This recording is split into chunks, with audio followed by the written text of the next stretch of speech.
Percy's porridge. Donald and Douglas were rushed off their wheels. The Fat Controller came to see them. "I know you don't mind hard work," he said, "but you can't be everywhere at once. You need some help on the branch lines." The Scottish twins were grateful. "I have a plan," the Fat Controller told them. He went to see a friend who lived in Gloucestershire and explained the problem. The friend took him to meet Wilbert, a smart blue saddle tank engine with 6 wheels. "Your owner says you can come and help me for a while," the Fat Controller told Wilbert. "Would you like that?" Wilbert was delighted. "Yes, please, sir," he said eagerly. His line in the Forest of Dean was short, and he was delighted for the chance to exercise his wheels.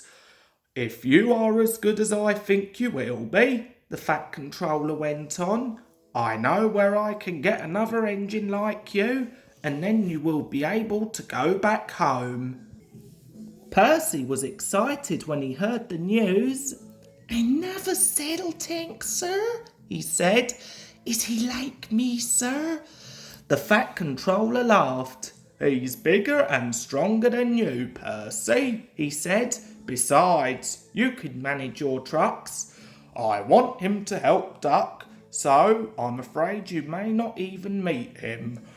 During the week before Wilbert came, it was cold and wet. The engines thought it would never stop raining. None of them wanted to go out, but passengers and trucks were waiting. "Just the sort of weather when you need porridge for breakfast," laughed Percy's driver. "What's porridge?" asked Percy. "It's difficult to describe," admitted the fireman. "You boil oatmeal and water, which makes a sort of sticky soup," finished the driver. "Then you add milk and sugar. Delicious." At the station by the river, sacks were being stacked on the platform. The men who had filled them had worked fast and they had not tied the sacks properly. As the porter lifted the last sack, the signal arm dropped with a clang. "Better hurry, here's Percy," the porter said, and he swung the heavy sack onto the pile, knocking the top one over. Several sacks toppled onto the railway line and split open. The oatmeal inside the sacks burst out, covering everything. The pouring rain quickly turned it into a sort of sticky soup. At that moment, Percy appeared. Percy wasn't going fast, but he couldn't prevent himself from ploughing into the porridge, which now covered the rails. "Ugh!" he exclaimed and stopped. Porridge dripped from Percy's wheels, rods and frames. He felt awful, wet, sticky and cold. His driver and fireman got down to inspect the mess. "Oh dear," remarked the driver.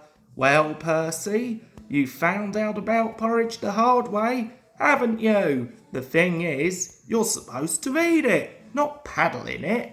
Percy didn't think it was funny.